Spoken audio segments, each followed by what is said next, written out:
بسم اللہ الرحمن الرحیم الصلاة والسلام على سيد الأنبياء والمرسلين أما بعد فأعوذ بالله من الشيطان الرجيم بسم الله الرحمن الرحيم النبي أولى بالمؤمنين من أنفسهم صدق الله العظيم وصدق وبلغنا رسوله النبي الكريم الأمين. معزز و محترم حضور قبلہ محمد انور قریشی صاحب دامت برکاتہ عالیہ دیگر حضرات علماء کرام معزز حاضرین، آج ایک مرتبہ ہم پھر سراپا احتجاج ہیں. اور کیوں ہے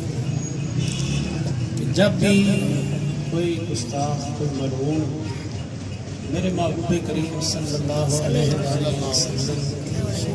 ادنا سا بھی گستاخی کے جملہ کہہ دیتا ہے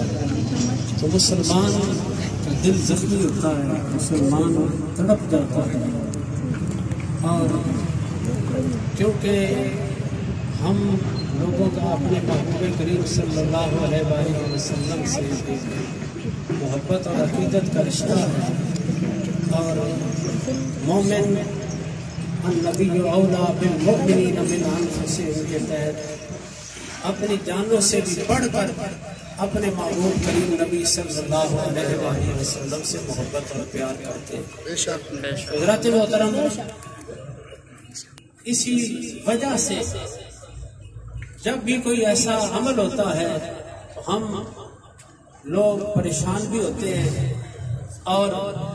ان لوگوں کے سامنے آ کر کھڑے بھی ہو جاتے ہیں کہ جو میرے محبوب کریم صلی اللہ علیہ وسلم کی ادنا سی گستاخی کرتا ہے. حضرات محترم، یہ آج سے نہیں، میرے محبوب کریم صلی اللہ علیہ وسلم کے زمانے سے لے کر اس وقت بھی اگر کسی ادنا سی بھی میرے محبوب صلی اللہ علیہ وسلم کے متعلق کوئی گستاخی کی ہے تو مومن اس کے سراپا احتجاج ہوتے ہیں اور ہر طریقے سے اس کا علاج کرنے کی کوشش کرتے ہیں. جناب حضرت سیدنا ابو بکر صدیق رضی اللہ تعالی عنہ اگر آپ کا باپ حضور کی بارگاہ میں ادنا سی بھی گستاخی کر دیتا ہے تو حضرت سیدنا ابو بکر صدیق رضی اللہ تعالی عنہ اپنے باپ کے منہ پر اتنا زوردار تماچا لگاتے ہیں جس سے ابو قحافہ زمین پر گر جاتے ہیں. اور حضرت ابو بکر صدیق دنیا کو یہ پیغام دے رہے ہوتے ہیں کہ اے دنیا والوں، ہم اپنے قریب نبی صلی اللہ علیہ وسلم کی ذات اقدس سے اپنے ماں باپ سے بھی بڑھ کر پیار کرتے ہیں اور دنیا کو یہ باور کراتے ہیں کہ جب تک رسول اللہ کی عزت اور ناموس کی چوکیداری کرنے والا ایک بھی ادنا سا غلام دنیا میں موجود رہے گا تو حضور کی عزت اور ناموس کی چوکیداری کرتا رہے گا.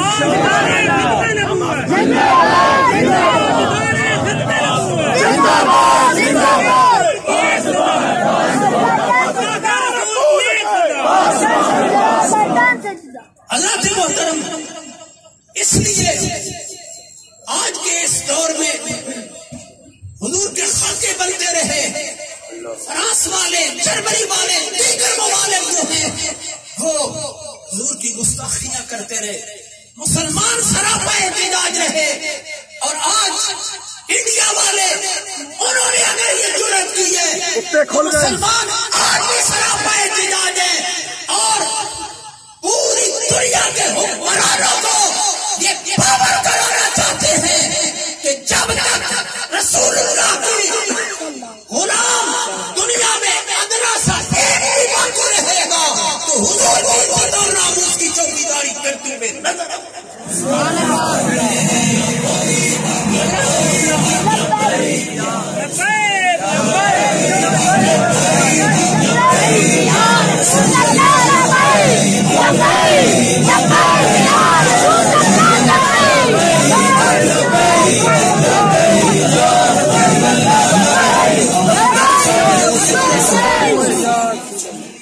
کہ آج کے دور میں مومن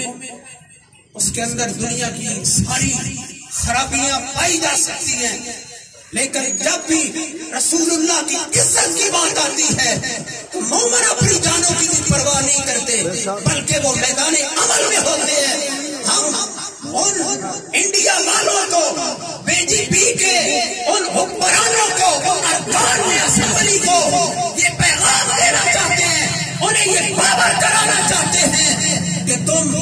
میرے محبوب کریم صلی اللہ علیہ وسلم کے متعلق اگر تم نے ادنا سی گستاخی بھی کی ہے تو ہم سراپا احتجاج ہیں، ہم تم سے ہر قسم کا بائیکاٹ کریں گے، ہمارا تم سے کوئی رشتہ نہیں ہے، ہمارا تم سے کوئی تعلق نہیں ہے۔ مسلمان دنیا میں عزت والے ہیں، کیوں؟ اللہ نے عزت بنائی ہے کس کے لیے؟ فرمایا وَلِلَّهِ الْعِزَّةُ وَلِرَسُولِهِ وَلِلْمُؤْمِنِينَ۔ عزت دنیا والوں تمہارے لیے نہیں ہے، عزت میرے رب کے لیے ہے، عزت اللہ کے رسول کے لیے ہے، اور عزت رسول کے غلام۔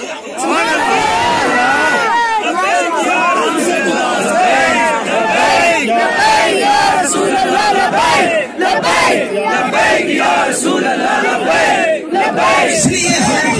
آج ساری دنیا کے سامنے سراپا احتجاج ہے، پورے عالم کفر کے سامنے سراپا احتجاج ہے، پوری عالم دنیا کے سامنے سراپا احتجاج ہے کہ یہ لوگ اگر میرے محبوب کریم صلی اللہ علیہ وسلم کی گستاخی کرتے ہیں تو مسلمانوں سے جو کچھ بھی ہو سکا وہ کرنے کے لیے تیار ہیں، اور اس کے لیے انہیں اپنی جان کی پرواہ ہے، نہ مال کی پرواہ ہے، نہ اولاد کی پرواہ ہے، کسی بات کی پرواہ نہیں ہے۔ ہمارے نزدیک تو ایک ہی بات ہے کہ ہم ہر حال میں رسول اللہ کی عزت اور ناموس کی چوکیداری کرتے رہیں گے۔ اللہ پاک ہمیں حضور کا سچا محب اور عاشق بنائے۔